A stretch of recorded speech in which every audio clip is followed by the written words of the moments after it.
Welcome, everyone. I'm Jennifer Shaw. I'm a Senior Program Officer at Open Society Foundations, and I'm extremely pleased to be able to moderate this, what I think will be a very fascinating conversation. You signed up for this webinar, so you already know that community violence is a public health epidemic in the United States. And this violence includes use of force, threatened use of force towards um, strangers, acquaintances, intimate partners, or the use of force by authorities, and it disproportionately impacts communities of color. The homicide is the leading cause of death among Black males, 15 to 34 in this country, and it's the second leading cause of death for Latinx men in that same age group. But the good news is that in cities across this country, community violence intervention programs and specialists are developing innovative strategies to reduce that violence and create community safety. And these efforts are often led by people who are directly affected by the violence in their community. However, many of these organizations lack the resources to carry out this effective work because they can't meet the requirements for government grants. Last fall, a group of directly affected practitioners, advocates, researchers developed a racial equity framework for grant funding to really interrogate this problem, to address this problem. And so this panel discussion today will describe some recommendations that these experts brought together to reduce the barriers and the burdens that make government funding fractured and burdensome and ineffective and really unattainable for community violence intervention organizations in the very jurisdictions with the highest rates of violence. The memo containing these recommendations is available to you on the Open Society website, the events page, or by visiting the HAVI website or one of the other up to 25 co-authors of this memo. But before we start, I want to really thank the co-authors. Their willingness to share their time and expertise has resulted in this very powerful document. So if we could have the list of the experts, please. Don't have time to read out all of their names, but I just really want to thank them. So I want to quickly introduce you to our 5 speakers for today. And my apologies for the brevity of these introductions, but our time is short and their accomplishments are long. So I'm just going to give you a little hint of who will be speaking with you. Fatimah Lauren Dreyer is a psychotherapist by training and the executive director of the Health Alliance for Violence Intervention, an organization that builds and connects violence intervention programs and promotes equity for victims of violence globally. Fatimah and the HAVI have helped lead this effort to secure increased funding for community violence intervention programs across the country. Dr. Stephanie Hawkins is an expert with the RTI International. She's professionally trained as a clinical psychologist in a program that's grounded in the practice of community engaged research to serve in the globally unserved settings. She's a youth violence prevention and health equity expert. Heather Warnken is the executive director of the Center for Criminal Justice Reform at the University of Baltimore School of Law. Her work is focused on addressing the harm caused by the criminal legal system and promoting healing in marginalized communities. Rob Wilcox is the federal legal director at Everytown for Gun Safety, focused on gun violence prevention nationally. He uses his experience working with policymakers and stakeholders at all levels of government to pursue comprehensive approaches to address gun violence and technical advice on the development of evidence-informed policy solutions. And Latrina Kelly James is the Director of Training and Technical Assistance for the Community-Based Public Safety Collective, a national collective that builds neighborhood leadership to advance safety and preserve the integrity and tradition of Black and Brown community interventionist work. She leads the collective's work to ensure equity in access to public funding through rapidly building the infrastructure, capacity, and support needed to scale, and educating on the necessity of Black and Brown Indigenous-led safety. So each speaker will have about 10 minutes or so, not nearly enough time to describe one or two of the recommendations. And after the speakers have finished, we'll have some time for questions from the audience. So please submit your Q&A or submit your questions through the Q&A link, which I believe is on the live stream page. So we will get started. Fatimah, you want to give us an overview, please? Absolutely. Jennifer, first I wanted to thank you and the Open Society Foundation for hosting this webinar. And I also want to extend my sincere gratitude to our co-authors. I also want to acknowledge those who chose to be unnamed. There are over 25 authors who spent a tremendous amount of time pulling these recommendations together. And fighting for decades to have the resources to support evidence-based violence intervention efforts throughout the country. And recently, there's been a real explosion. But as Jennifer mentioned, resources historically have been incredibly fractured and largely unattainable for communities who've been toiling locally on the ground, standing for a new way to address violence in their communities. And we absolutely believe that this work must grow and must support folks on the ground directly. So we're in a new age where there's tremendous attention. The Biden administration and President Biden specifically have lifted up community violence intervention strategies as an effective evidence-based way to address community violence, and has called for billions of dollars of investment in this work, which is tremendous. And we're remarkably excited by the opportunity to fight for those resources. However, resources without accountability does not actually create the impact we seek. And so it was important for us to come together and develop a framework for a few reasons. I'm going to name four. So the first is we wanted to create a framework that really put racial equity and racial justice front and center. So as the field grows, we could recognize from the beginning how vital racial equity is as a tool, as a way of seeing, as a way of understanding the impact on this work. Secondly, it's critical that Black and Brown people are able to directly have access to these resources. So while our policy can get us part of the way there, it helps to guide the size of the pie that we get. It helps to direct those resources in particular ways. The implementation of policy, actually getting the resources to the ground, is also vital. Actually helps really understand what it takes on a technical level to help it reach the ground, and particularly to community-led and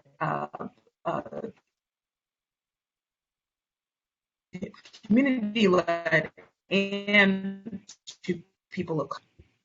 Third, the needs to remain focused on frontline violence intervention workers, the actual success of the program on the ground.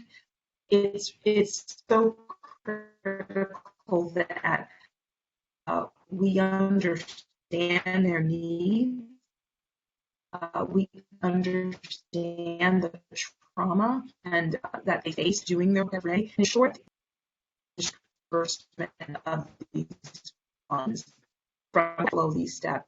In what ways have you done so? So it's a tool for organizers, right, to ensure that these institutions are listening. So we're incredibly grateful. I believe we'll have up the actual recommendations so that you all can see them. And as Jennifer mentioned, they are linked in the on Open Society Foundation website and the Hobbies website for you all to review. And we're really looking forward to the discussion. I'll pass things back to Jennifer. So these are just the outlines of the recommendations, and I'm going to now turn it over to Dr. Stephanie Hawkins. Great, thank you so much. Thank you. So it is a pleasure to be with you all today. I am Stephanie Hawkins, and I use she, her pronouns. I'd like to start by anchoring us in the definition that we've used in the memo for racial equity. We defined racial equity as a process of eliminating racial disparities and improving outcomes for everyone. It is the intentional and continual practice of changing policies, practices, and systems, as well as structures by prioritizing measurable change in the lives of people of color. So for community violence intervention funding to be effective, solicitations must be grounded in a racial equity framework. Now, over the past couple of years, there's been a really noticeable increased discourse about racism and anchoring the fact that racism is a historic and enduring means for structuring opportunity. So let's talk about structuring opportunity.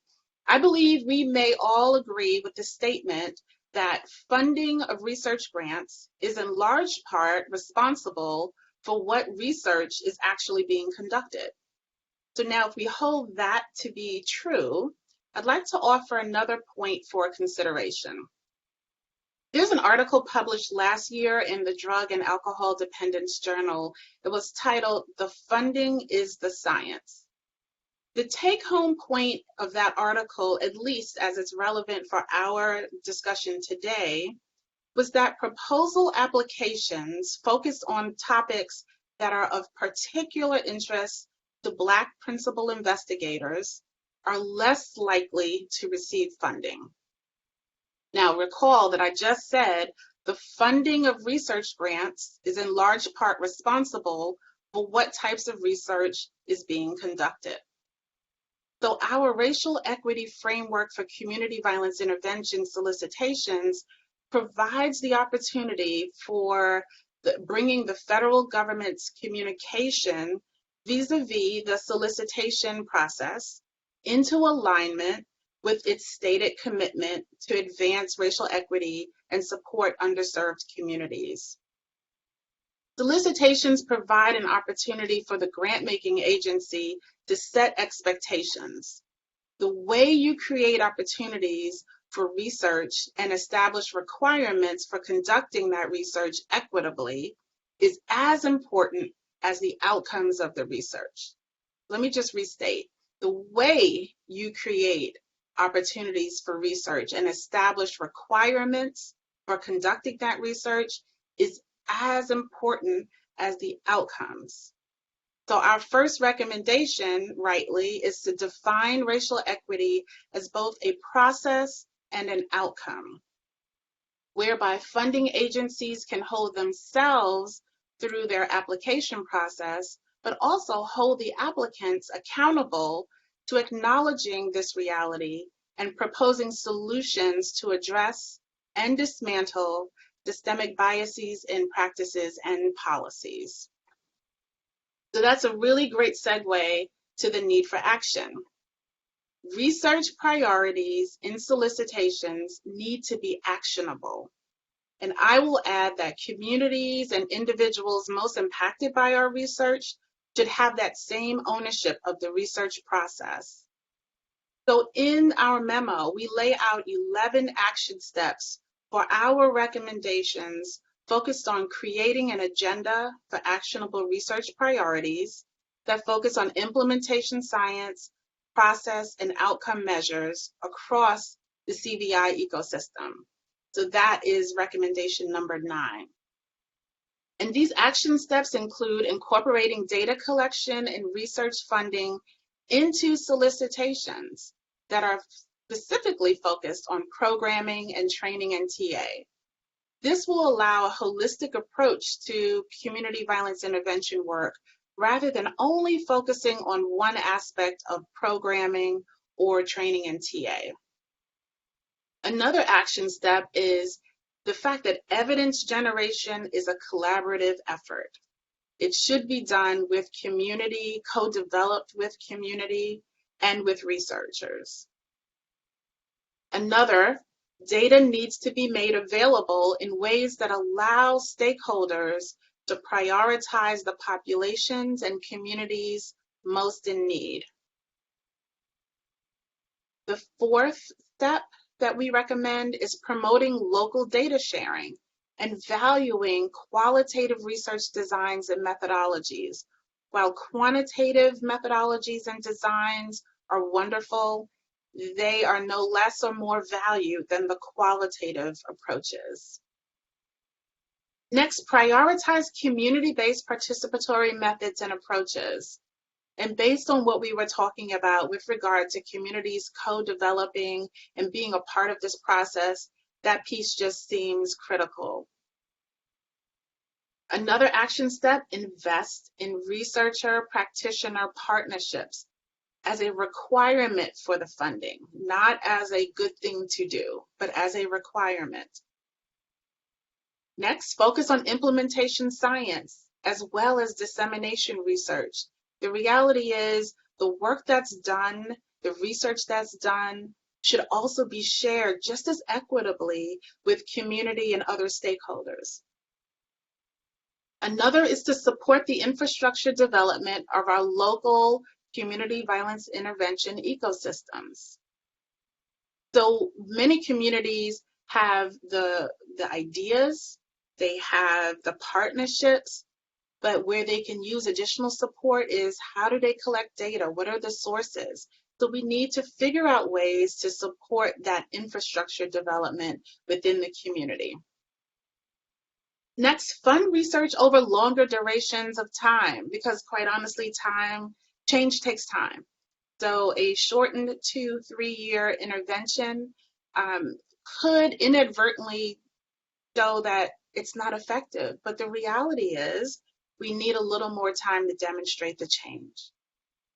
Next, facilitate the accessibility of non-open source academic journals and publications that are easily available to community members, practitioners, and policymakers.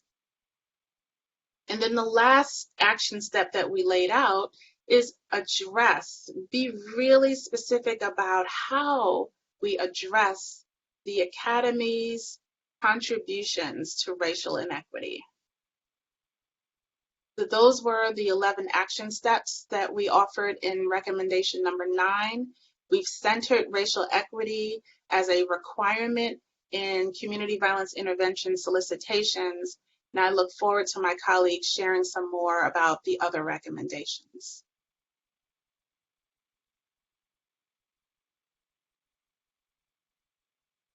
Thank you so much, Stephanie.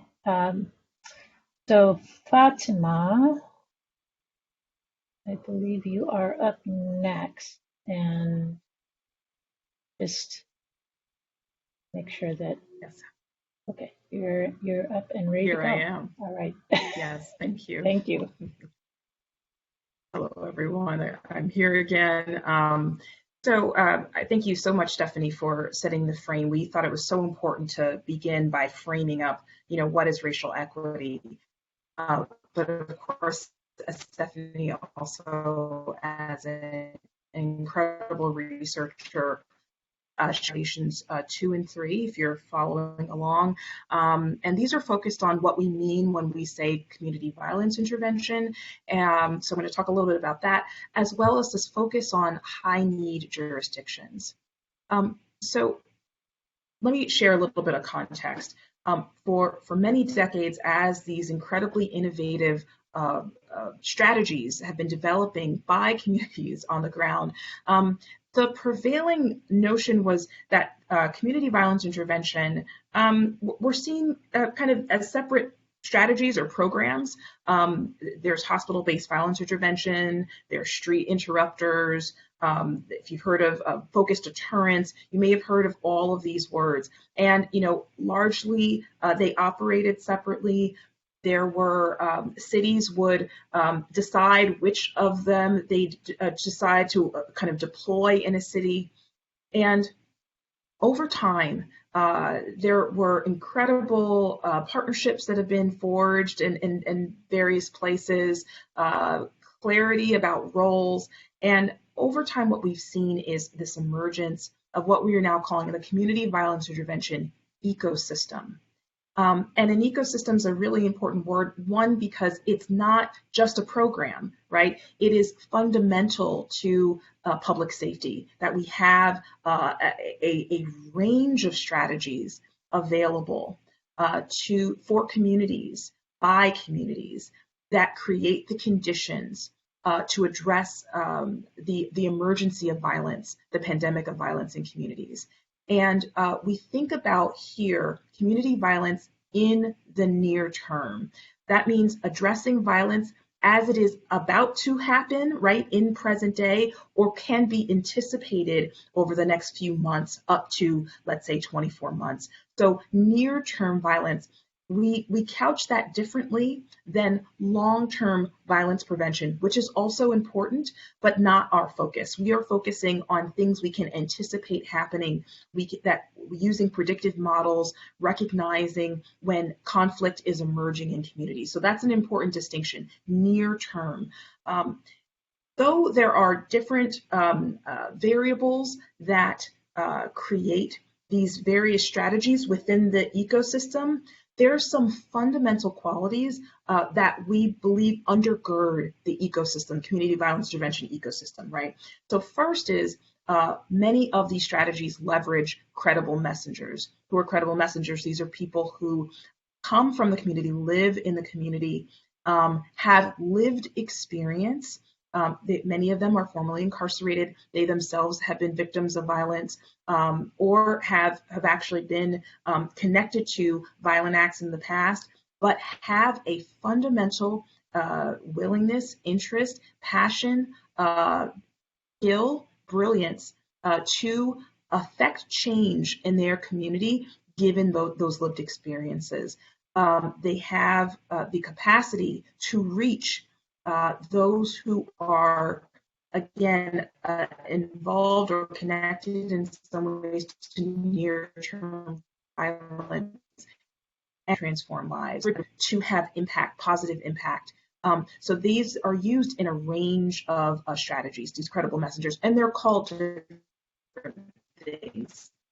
Violence interrupters, or mediate disputes. They're also called hospital responders. They are helping work through discharge coaches or violence reduction strategies. There are a range of strategies. Again, they have different needs. It's also a really interesting long-term treatment, the important skill as part of the ecosystem. But we all recognize that it's also critically important.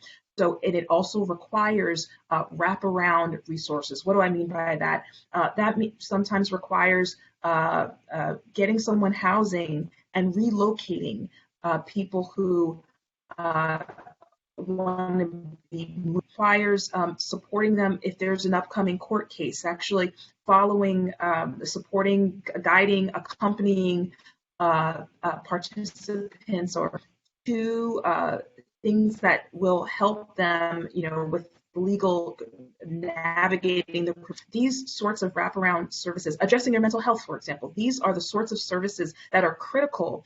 And if we don't view those services through the lens of what the needs are of this particular group, we don't see that there are inequitable structures sources. So what I mean by that is we want to have wraparound resources that are tailored to and understand the specific needs of this very targeted population. That's really critical because some of those challenges, there are barriers to they're qualifying for these special programs, getting, a housing voucher, that sort of thing. And our work in the CVI ecosystem is to mitigate those barriers to make sure that our clients are getting the care they need. So that wraparound work, it's data driven, right? So the CVI ecosystem is actually looking at those who are at elevated risk. I, of course, work very closely on hospital-based violence intervention. And what we find is that those who've been shot, who enter hospitals, they're 40 times more likely to get shot again and come back, right? So we know that there's elevated risk when they're coming into the hospital. When, our brothers and sisters who are violence interrupters will talk about the beefs that emerge online, right? And they're looking at social media, they're looking at disputes that are happening in communities, and they're getting that information and ensuring that they're using that data that they're collecting to take action. So being data driven is really critical. So again, there are lots of different names for these strategies, and the ecosystem, in other words, the coordination of them, the identifying those who are at greatest risk, providing intensive short-term support as well as long-term case management, being data-driven, being trauma-informed, all of those things comprise the ecosystem. And we have some examples in our country of those ecosystems, and I think one of the best ones is actually in Oakland. Oakland has had consistent funding for their ecosystem following some policy organizers that generated a policy that actually added a local tax that funded community violence intervention. They helped drive down violence by 50% over a 6-year period. So really powerful results, and many more examples in cities across the country. So it's really critical that we recognize this workforce that is comprises this ecosystem, and we pay attention to pay equity. So as the resources scale, we want to make sure that the people, the credible messengers, no matter what strategy within the ecosystem they're a part of, that they're paid appropriately for their work, and that there are opportunities for professional development and growth, that there's leadership development and growth, that they have paid time off, that they have benefits, that they're not contract workers, that they continue to grow and actually connect to one another. There's peer learning across the board. These things are critical to the vibrancy of this workforce. And as the field continues to grow, this is going to be even more critical that we pay attention to compensation across the board. So really important thing that we highlight in our brief. Finally, I want to talk about the overall strategy related to high need jurisdictions. When we think of the typical structure of a funding solicitation, there's a call for applicants, right? And that call is typically broad, and you identify the applicants with the best application, and you give them the funding. Here, we recommend a real intentional look at the places that have the greatest need. Violence is not distributed evenly within any given city and any place in the country. It is highly concentrated, and it's highly concentrated within neighborhoods, zip codes that are largely, again, we're talking about community violence in Black and brown neighborhoods.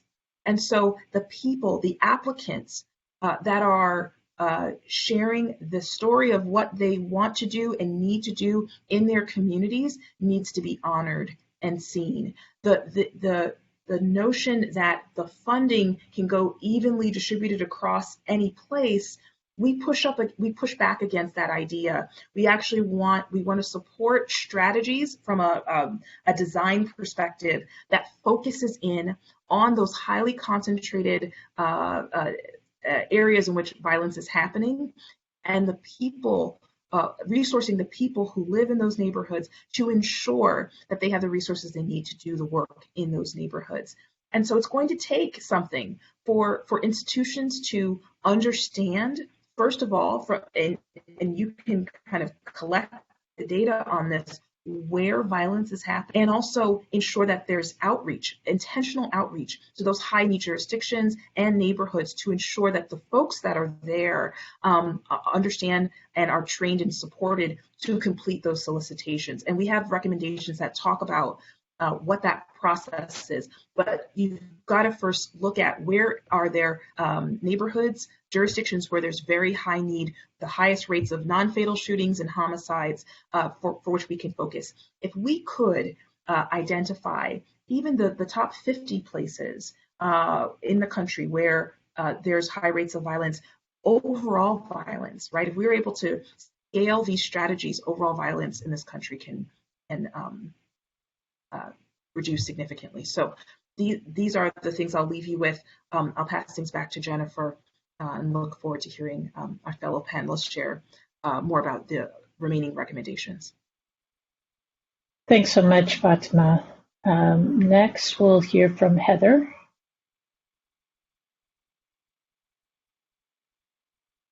Hello, everyone.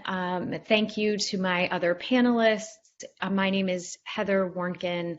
I am joining from the Center for Criminal Justice Reform at the University of Baltimore School of Law, and it was a real privilege to collaborate on this project and to be here with you all today. I'm going to talk about how we can advance racial equity through changes in grant-making policies and practices. And I'm going to start by talking a little bit about what's currently problematic about the status quo and what we can do about it. So to start off, part of where the struggle has been, so many community-based organizations throughout the country have done their work without sustained levels of funding or dedicated resources, especially not for administrative operations. So there's been a lack of awareness of funding opportunities.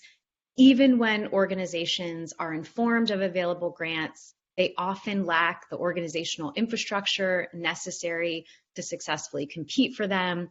And if successful, often they have lacked the support to successfully manage those grants. And I think there's a real cautionary tale and some lessons we can learn, for example, in recent years from the huge increases in VOCA funding, why it's important, especially when getting those dollars in the hands of grassroots organizations doing work in communities to both support the application process and the grant management process. There's also challenges in the status quo around training and technical assistance. So for a long time, the organizations that comprise the current federal training and technical assistance provider network lacked subject matter expertise and adequate community credibility. And since often federal agencies tend to select larger providers, often with larger annual operating budgets, have often prioritized or really valued factors such as whether that organization has had federal funding in the past, this inequity has grown and compounded over time. So what can we do about it? Number one, listen to organizations about what they need to be successful. So many community-based organizations and other entities leading this work throughout the country have developed a deep understanding of their local context. They've formed authentic relationships with hard-to-reach survivors and high-risk individuals, and they are very familiar with the networks of community and neighborhood assets that are also essential to this work.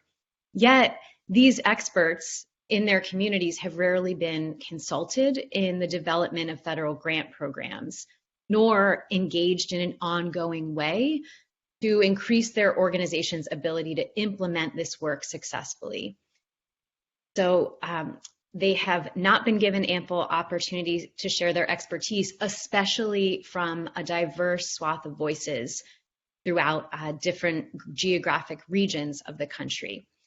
So we recommend in this memo that it is essential that federal agencies survey CVI groups and create a mechanism for ongoing communication to co-create these investments and identify what kinds of support would actually be most useful.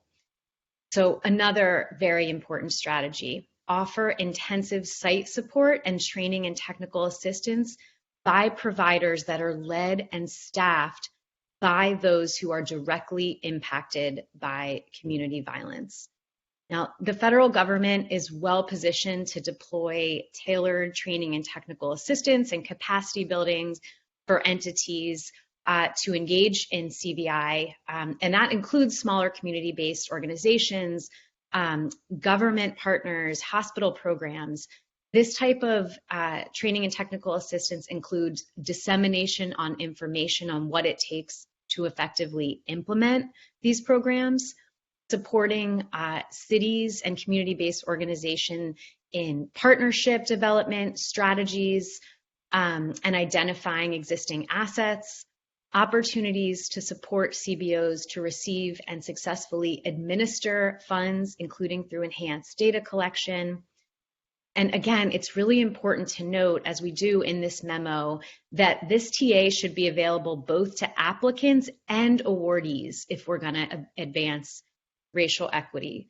Now, there are definitely some existing examples of TA successes out of the federal government, and the 16 jurisdiction collaborative, I think certainly is emerging as one very important such model.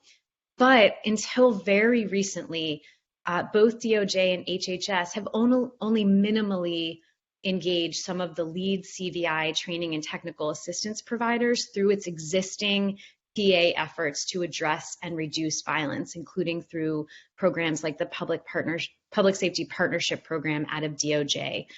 Moving forward, we recommend and think there's a tremendous opportunity for these agencies in greatly diversifying and coordinating the TA landscape, including creating dedicated programs specifically designed to support the capacity of the TA providers, those with a proven track record of providing community-based and equity-driven support in the communities that they serve. In addition to increasing the national awareness of quality providers, to do that, the catalogs of these providers that are maintained by the federal government, these lists of subject matter experts, must be updated to include a greater diversity and those who are representative of by and for organizations leading this work in communities. Oftentimes in the past, subject matter experts that are selected for ad hoc or sustained PA engagements through the Office of Justice Programs and other entities have frequently come from larger, more mainstream organizations and not necessarily representative of the communities experiencing the highest rates of violence.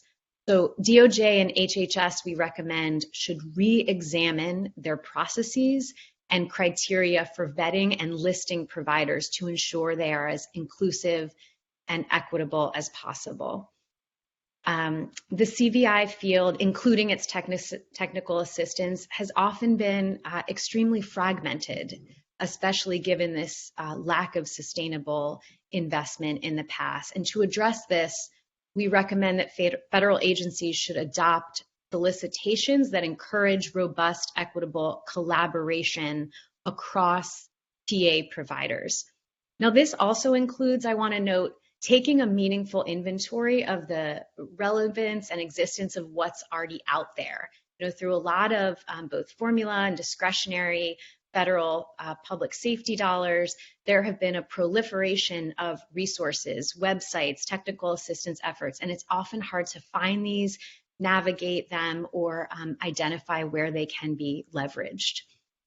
We also want to underscore the importance in these efforts of cultivating peer learning and peer convening across jurisdictions, and what a huge role government can play in making that happen to create communities of practices so peers across the country implementing the strategies of this ecosystem can learn from each other.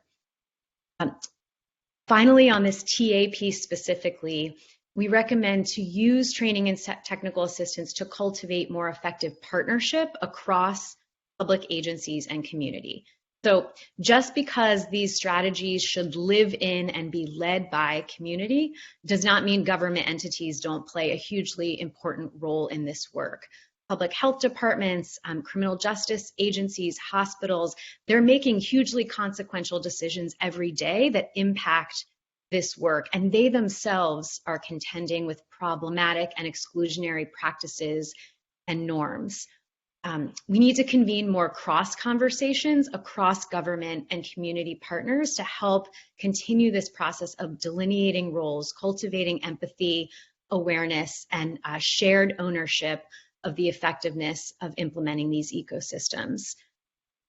Also, state and local government entities are often leveraged to serve as pass-through for CVI funds, yet historically have been given tremendous discretion, yet little accompanying accountability and often transparency around their processes in these grant decisions.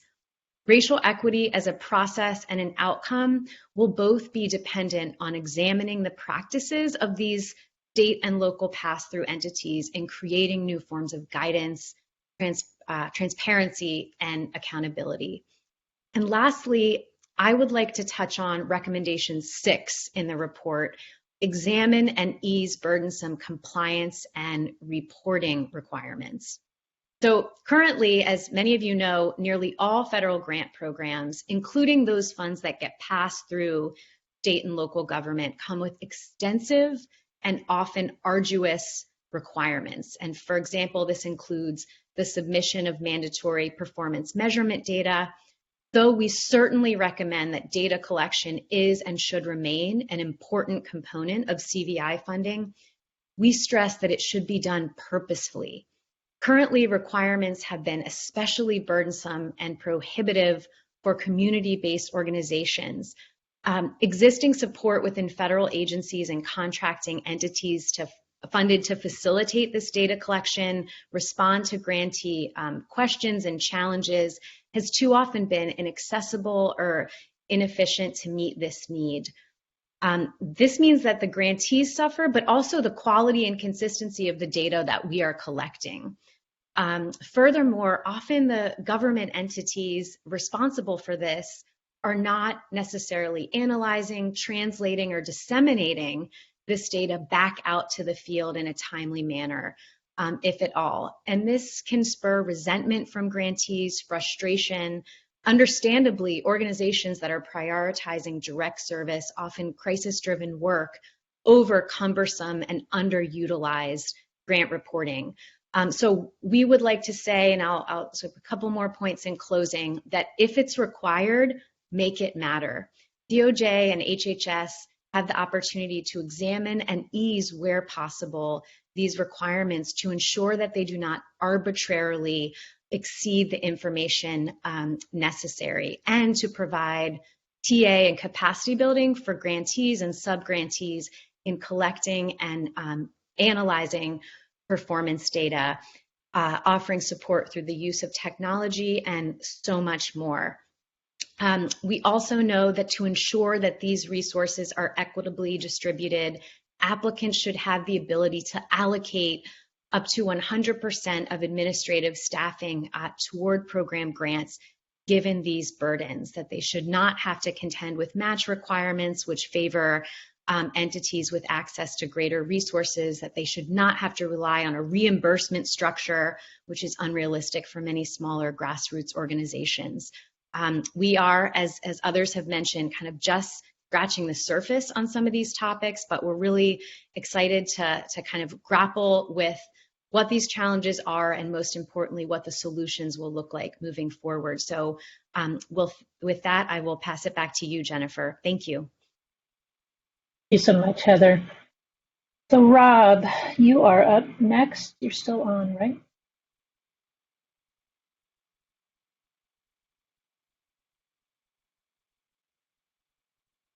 Yep. Hi, Jennifer. So I'm here to speak about recommendation number 5, partnering with intermediary organizations to help CVI sites and community-based organizations compete for federal funds. My name's Rob Wilcox, and I'm the Federal Legal Director at Everytown for Gun Safety. It's been a real honor to work in partnership with my colleagues to develop these recommendations, which are both sorely needed and critically timed as the federal government moves into this space in a way that I think we were all heartened to see, with both financial investments, with collaborations and convenings, and by beginning to bring the experts to the table. This recommendation is not meant to suggest that an intermediary organization is always necessary, but it is meant to recognize that it often will be part of the equation. And in thinking about intermediary organizations, I want to make three relatively quick points from our paper. It's what to look for in an intermediary. Second is what really an intermediary can provide. And third is a kind of a concrete recommendation and example. I think one of the kind of core principles we thought about is that working directly with intermediary organizations through a racial equity framework is just one important way in which the agencies can support the development of grassroots community-based organizations that are doing the critical work. And that really is the key, is that the intermediaries are there to support the development of the organizations and not to stand in the way of that work. So to the first point of what to look for in an intermediary, we think it's really important that the agencies are developing a network of equity-focused and culturally competent intermediary organizations that can help manage these federal grants on behalf of smaller community-based organizations. The intermediary organizations should have a strong track record of focusing on issues of race and equity in their efforts to analyze problems, fashion solutions, define outcomes. They should have demonstrated a kind of a willingness and a reliance on soliciting input from directly impacted individuals in formatting their approach. That's borne out in history and practice, not just in promise and future. And so you're looking for these organizations that just have a keen interest in understanding the people and communities they serve, and as a result are truly credible partners in the work. When it comes to what the intermediary can provide through racial equity framework, we really think about it as a organization that can accept, report, and manage federal funding and subgrant to community-based organizations. It can be through the role as a fiscal sponsor, an incubator. It also can serve as an intermediary, can serve as a role and a partner for the agencies to conduct and facilitate outreach to organizations regarding grant availability, developing streamlined requests, assisting them with applications, and working to select awardees. We think at its core, as the intermediary undertakes these activities, they really are supporting the immediate needs of the community-based organizations in accessing and managing the federal funds. And ultimately, they are also trying to assist the community-based organizations in achieving self-sufficiency and attaining funding to scale up their services, to expand, and to better meet the needs of their communities.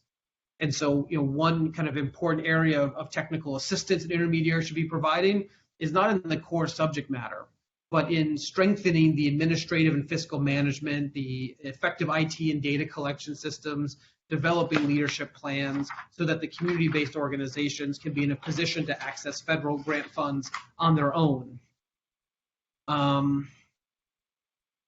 There's also expertise that intermediaries can provide to community-based organizations, especially on the smaller side, around systems of self-care and trauma support, creating strategic plans, implementing staff supervision protocols, strengthening their communications with traditional media, community outreach and inclusion, services that the intermediary may have learned across working with community-based organizations that they can offer to smaller and growing, emerging community-based organizations.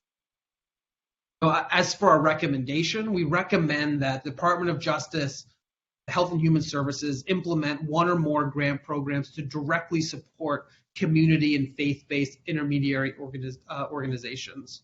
This is in line with prior recommendations and is rooted in a recent example in the Department of Labor's 2020 Young Adult Reentry Partnership Grant Program, with eligibility limited exclusively to qualifying intermediary organizations that are partnered with multiple subgrantees in a minimum number of areas.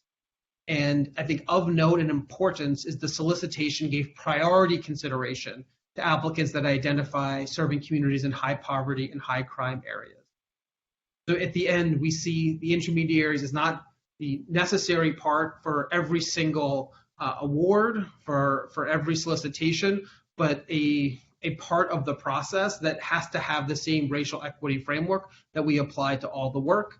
And in the end, what we would hope to see is carefully selected intermediary organizations providing critical services that support the development of the grassroots organizations that are actually doing this work, and ensuring that the funding is getting to the folks in the full scope of the ecosystem, as my colleague said, so that for the organizations that can apply on their own, they'll be able to access funding, and those in the ecosystem that may need assistance would be able to seek it through an appropriate intermediary.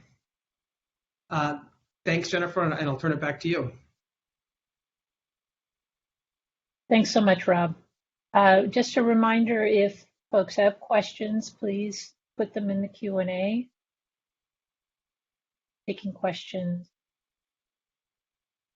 Latrina, can you join us? Yes, I'm here. Welcome. So I'll be addressing two recommendations within the report that focus on relationships within racial equity and grant making solicitations. My name is Latrina Kelly James. I'm Director of Training and Technical Assistance with the Community-Based Public Safety Collective. Within this brief, we have one recommendation regarding recognizing partnership challenges between community violence intervention programs and law enforcement and criminal justice agencies. This area has been a sticking point for some time across federal and other public solicitations around public safety and community, the relationships between community and police. Across the public safety ecosystem, community violence intervention organizations have been relied upon by law enforcement to fill gaps in public safety, been a referral source to resolve conflict, de-escalate situations, and provide support for those who've been harmed or who have harmed. In my previous work around building access for grassroots victim services groups through the Federal Victims Crime Act, or VOCA, one of the central themes across the organizations we were supporting was law enforcement's reliance on these underfunded organizations to provide victims advocacy and relocation support, despite these organizations not being paid through law enforcement or any other funding entity. It sounded like exploitation. Within the public safety realm, there's already billions of dollars allocated to law enforcement through several grant programs to the Department of Justice and proposed bills that put more money into law enforcement. For example, there's proposed bills introduced around the Invest to Protect Act that would provide $50 million per year over 5 years to the COPS program, specifically for small police departments with less than 200 officers. None of those funds would be directly allocated for community-based organizations. These deep investments also translate to public safety being the sole responsibility of law enforcement. To that end, community violence intervention related funds should be used to directly or should not be used to directly or indirectly fund law enforcement agencies.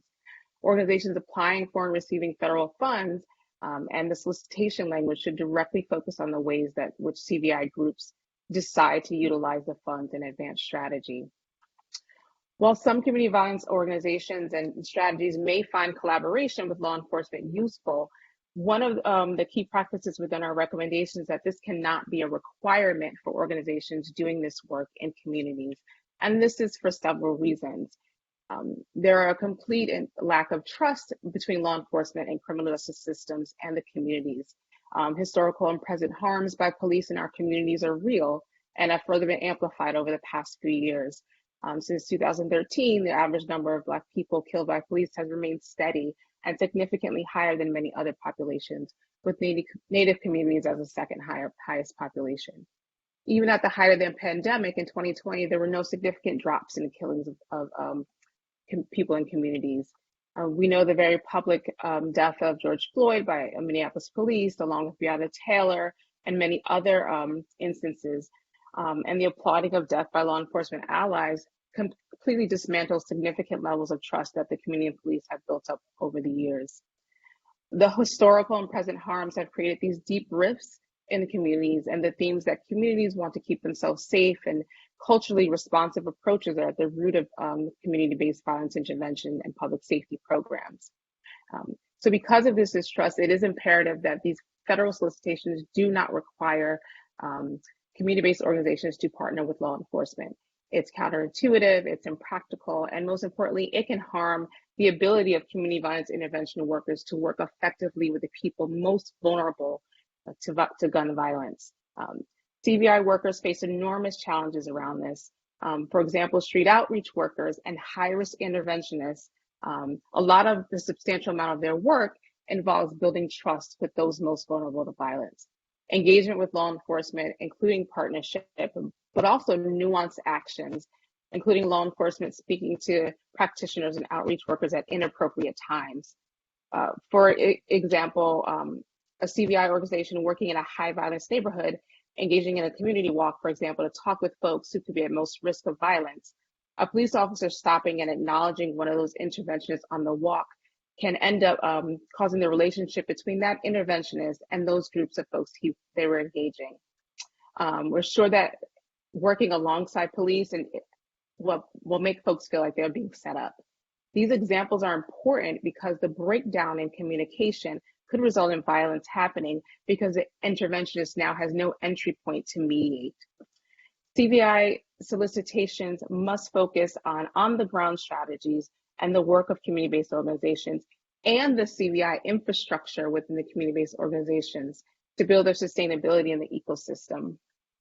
In addition to this, we're recommending that federal funding agencies like the Bureau of Justice Statistics can and should offer guidance, framework, and support to state administering agencies that are administering these community violence intervention fundings in their communities and expanding their use of funds to support these strategies and infrastructures led by and for community. As we've been talking about racial equity specifically, one of the most important practices involves centering equity as a continuum and not a stopping point. We know that equity must be infused in all areas of federal grants process, practice, and policy. In terms of our recommendation number 8, to maintain active engagement with CVI sites throughout the life cycle of a grant. This is critically important. And so as funders in this work, particularly public funding, we have to make sure that we're infusing equity both in solicitation process all the way through grants management. One of the deep disparities within the solicitation cycle of grants is a lack of community-based organizations applying for funds. I received feedback in my work when working with 10 state administering agencies, local and federal funding managers, that they would put out a solicitation, for example, as part of a grant's life cycle. It may be new funding and they've crafted it for new organizations in the spirit of diversity and equity, but no one applies. Rarely are there conversations about why. Some note that community-based organizations may be intimidated by a federal grants process, but it doesn't get to the heart of the intimidation. Many community-based organizations may feel they are unqualified, and even more deeply, there are firm beliefs that historical and current patterns that these grant programs were not designed with them in mind.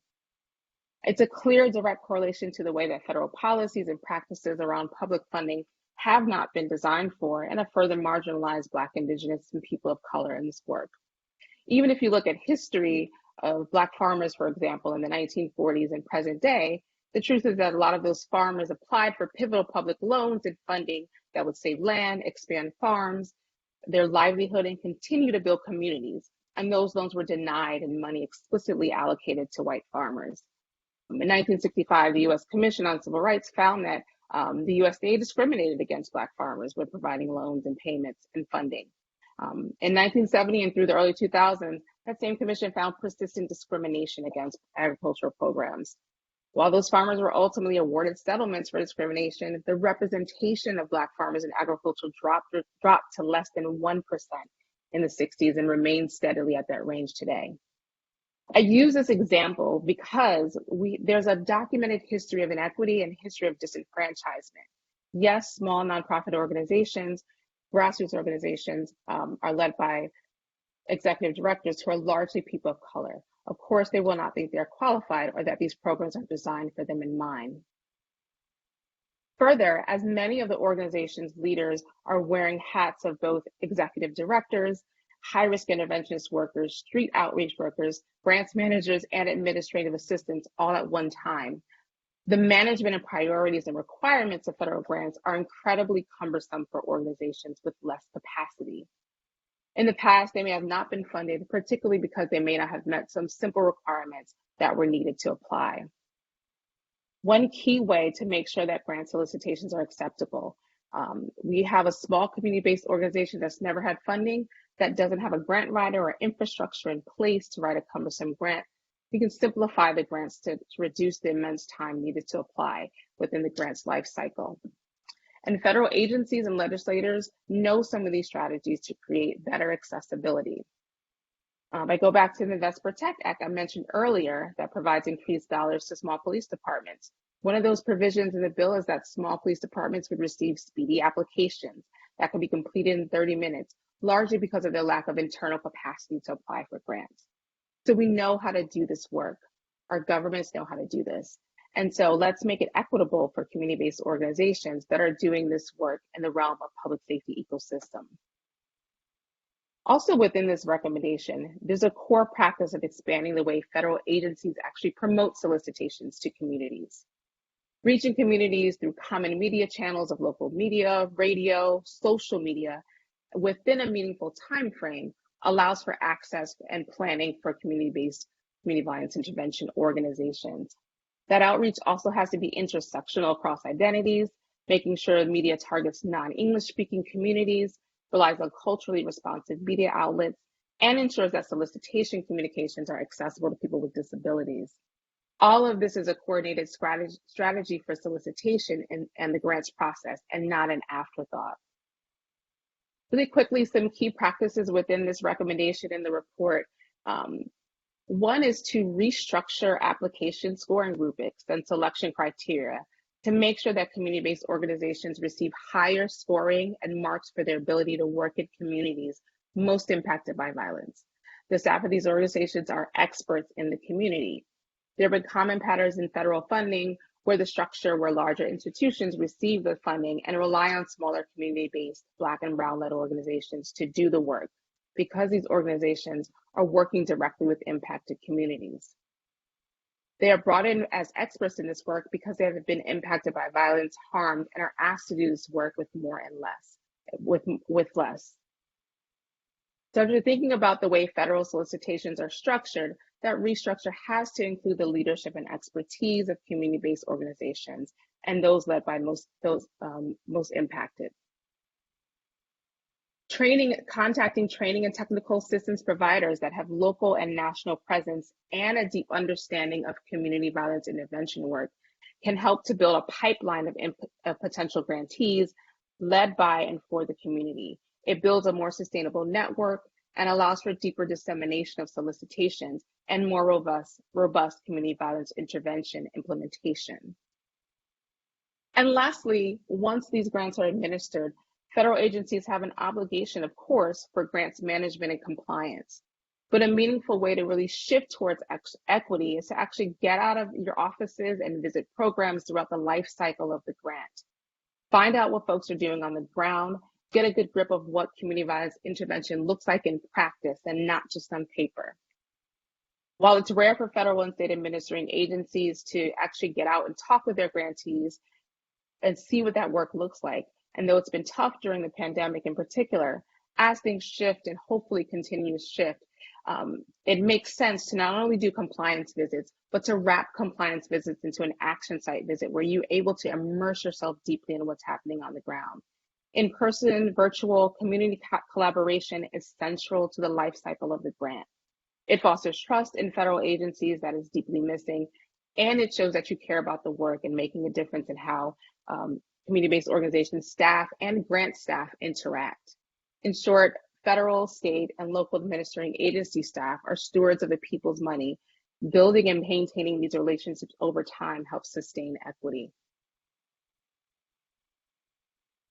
Thank you, and I'll hand it back to Jennifer. Thank you so much, Latrina. Thank you to all of the speakers. This is fantastic. Just a couple of things that stood out to me.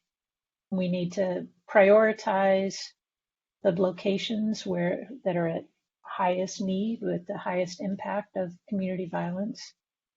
We need to trust the communities to know what keeps them safe and fund locally driven, impacted, individual-led organizations. And maybe most importantly, we, as the collective we, need to find ways to really reduce the barriers to this grant making. Make the application easier, make the compliance easier, provide capacity building, technical assistance, and any other needs. As Latrina just said, the federal government knows how to do that when the federal government wants particular groups to get grants. Let's advocate for these particular groups to get this kind of funding. And so what can you do if you want to learn more about community violence intervention, learn more about ways of bringing racial equity to this space? Well, first of all, of course, read the report. Like I said, it will be, you can find it on the Open Society events page. There's a link there. There's also a link on the Javi's website, and other co-authors of the memo have it posted as well. You can educate yourself about the community violence intervention work that's going on in your community. They differ from place to place. The organizations and affiliations don't always look the same because they're tailored for that particular city and location. But often there are ways that community members can get involved. And really educate yourself on the broad array of strategies that are being used for addressing violence. Just calling the police isn't adequate. There need to be other options that are addressed and that the community gets to learn about. So take action. We do have a few questions. First of all, I want to just assure people that this has been recorded. It will be posted on the Open Society webpage, and share it with your friends. And then we have a couple of questions that I want to get to, and I will address them to individuals. I'm not sure if we can bring all of the speakers back on. Oh, there we are. Awesome. So a couple of things. First of all, I'm interested, Heather, in kind of teasing out a little bit more the notion of compliance, because we're talking about large amounts of taxpayer dollars. There has to be some sort of accountability for getting those funds. How can you get these streamlined to the point where smaller or organizations that aren't used to taking federal funds can still participate?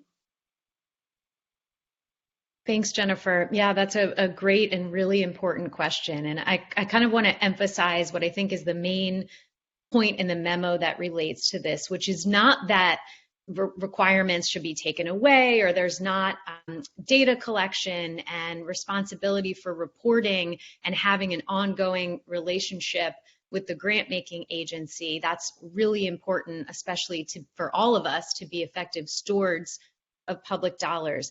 It's the point in the memo is really make those requirements matter. So for example, the data collection, and I highlighted the example of performance measurement data that often comes with that kind of compliance. I think there's a sense that the data that's required, it takes a lot of time and capacity to collect it, to store it, to put it to use, to report it to federal agencies. And there's a sense that, number one, are we adequately putting this information to work and using it, including at the federal agency, or are we spinning our wheels and using a lot of capacity to do things without intention? And number two, our agencies at the federal and pass-through level, the grantors who are requiring compliance steps, are they coming up with those and formulating those in collaboration with the folks doing this work? So for example, we're collecting the most relevant performance measures that can actually speak to and inform the strength and success of the work. And, I think there's a sense that sometimes those things are dictated, rather than informed by the field, iterated on when they need to be updated, modernized, improved. So, I think that's probably just one piece of it to a really big and important question. But just to close on stressing that we think those requirements and that ongoing relationship between grant making and grant recipient is so important. Just make it matter. Thanks so much. So Stephanie, so outside of having, other people can jump in on this if you're interested, but I thought Stephanie might be a good one to start with this. Outside of having members from a community being part of the planning and execution of a strategy, what other systems are in place to hear the voices, suggestions, concerns of the general members of the community? Okay, so outside of having the community, well, can you repeat that once again? Mm-hmm. Outside of having members from a community be a part of the planning and the execution of the strategy, what other systems are in place? I think it's that sort of, other than just having targeted members be involved in developing the strategy, how do you get the broader community members involved to make sure that this is serving the whole community? Right. And So that's yeah. So that's an excellent question. I think there are a couple of ways that I could envision that happening. In the piece that I talked about, there was an intention on dissemination. So I guess there are several ways to look at this.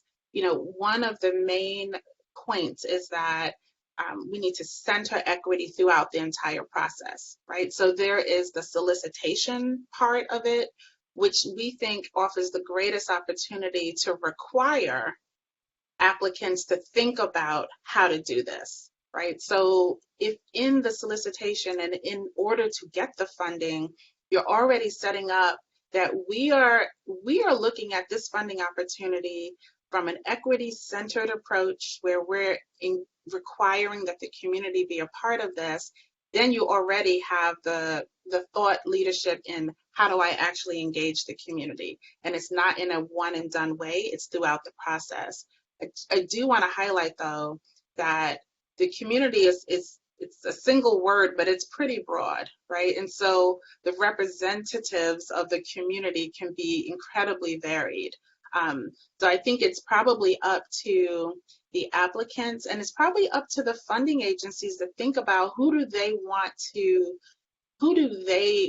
engage in this opportunity. So I think it could be a two-way street where there's the requirement for community, but it's left for the applicants to really think about, well, who is community for this engagement, and making sure that we are inclusive all the way through to dissemination. So even if there aren't people involved or systems involved in the application and execution, that we are engaging the community, broadly speaking, in understanding how the research was conducted and what the results are.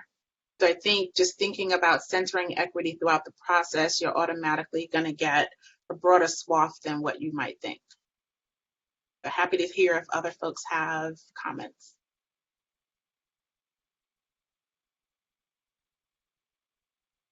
Any thoughts from others?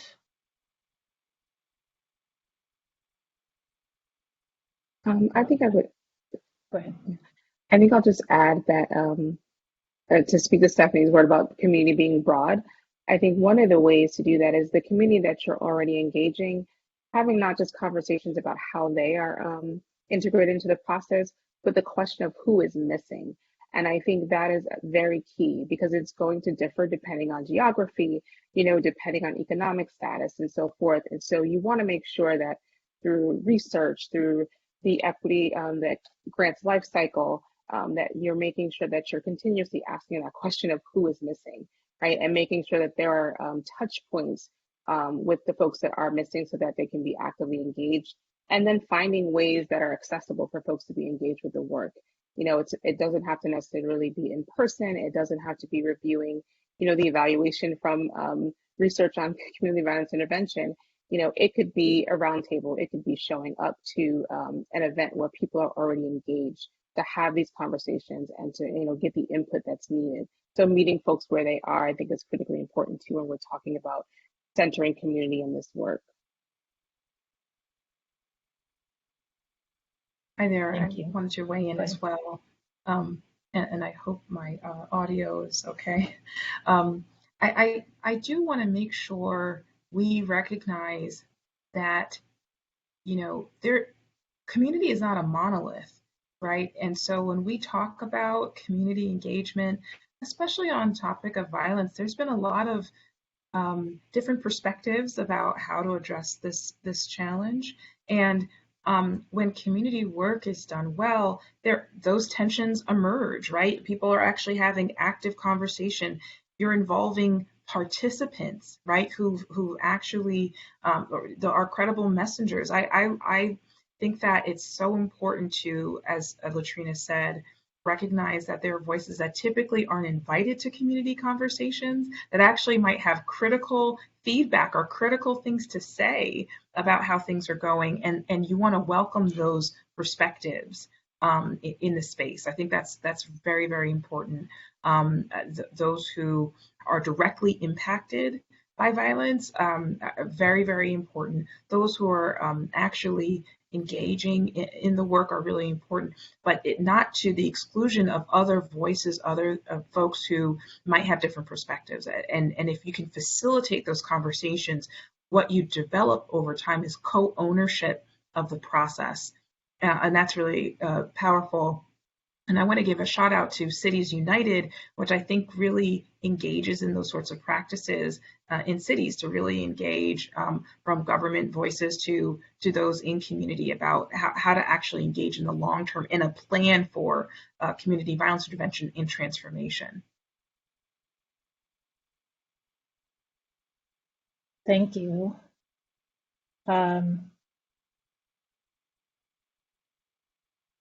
So, Latrina, you talked about law enforcement, and I understand that obviously the dynamic can be really tense. Are there ways that law enforcement can be at least an ally or supportive of community violence intervention without the money going through the police department, or without them being the ones to refer, people to community violence intervention? Absolutely. And so for a lot of the community violence intervention strategies on the ground, law enforcement and criminal justice agencies are relied on to actually support the data around gun violence. What's happening on the ground? Where are the sort of hotspots around violence? Where are those neighborhoods? I think Fatimah spoke to this earlier in the discussion around like violence being concentrated in specific neighborhoods and not necessarily spread out across a city or a jurisdiction. And so a lot of the work of these agencies can be to track and provide the data that then informs what the work looks like on the ground. And that data can then be shared across community violence intervention organizations, who can then use that data to show what the impact of their work has been, and in applying for these federal solicitations.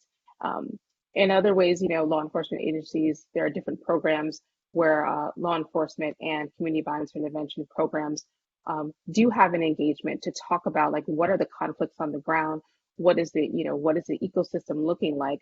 But that in many ways, law enforcement is not at the forefront of that work.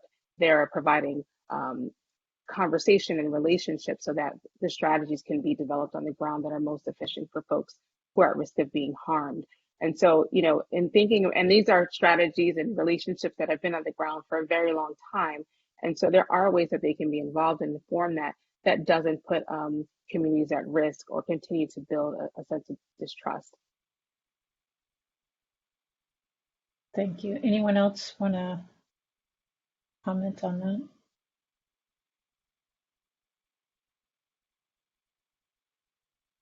So I have another question, and I'm going to let you all decide who wants to respond to this. In talking about equity, often frontline staff have lived experience, and often that's been related to being victims or survivors of crime that have been perpetrated or past criminal involvement. How can we be equitable in the way that we support them, given that we, meaning nonprofits, are also guilty of exploiting their lived experience, both celebrating it, but then also there's a way of exploiting that as well. Any thoughts on that?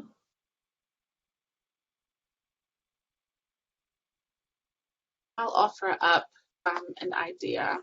I mean, I think the reality is, in order to advance equity, we have to leverage power, right? And we have to share power. And I think we all have a role in that. And so I really appreciate the question that we are talking about, folks who are doing sort of frontline, the really, really difficult work.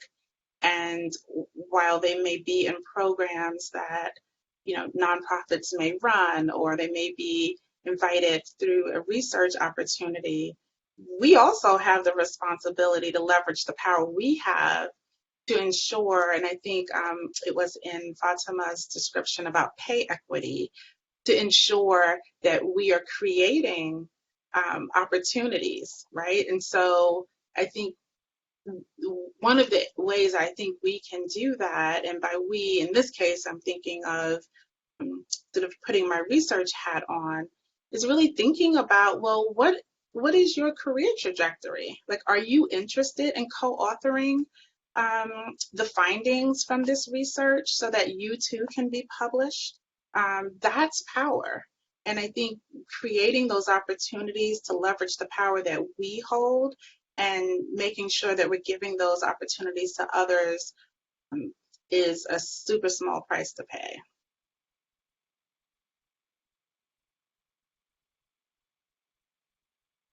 Any other thoughts? I think I'll just add one quick thing, Jennifer. Folks who have been impacted are the experts in what and how communities need to be safe. And I think to your point, Stephanie, one around pay equity, but also like finding the opportunities for their expertise to be honored, both in research and in different spaces, whether it's through training and technical assistance, whether it's through being a voice at certain, tables, stakeholder groups, and paying folks for that work as well, right? And I think on the other side of that, many of the community violence intervention workers on the ground, many have been formerly incarcerated. They have records. And so, advocating for federal grant, and this is not in the report, but advocating for policies around federal grants that allow community violence interventions workers to be funded for their work under these programs. There's a lot of disparities around federal funding not allowing staff to have past convictions. And if that happens, then there's a huge disconnect between who's on the ground actually intervening on violence and making sure they look like and have the same experience as the folks they're trying to help. And so I think there are so many ways that we can do this, and it's central that we think about all the dynamics that are involved and folks who are impacted being in this work. And if I could just complement that with one additional note about the relevance of felony disenfranchisement here, that in addition to the really important way that shows up that Latrina noted, I think an under-discussed form of that kind of disenfranchisement for people who have touched the system is lack of access to healing services, to trauma-informed victim assistance, and frankly, being seen and served as people who could be harmed rather than who perpetrate harm henceforth. So I think breaking down those dichotomies and bringing a healing approach to this work is really key, and that we have a lot of work to do on that front.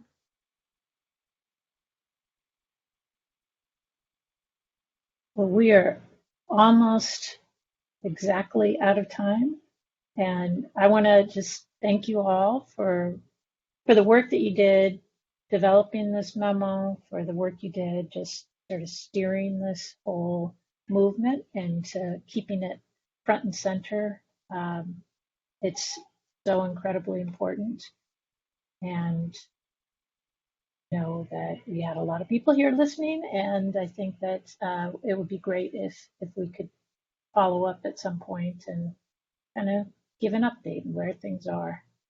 So thank you all, and I know we can't clap because we're all virtual, but but I appreciate you all. Thank you, and have a good rest of your day.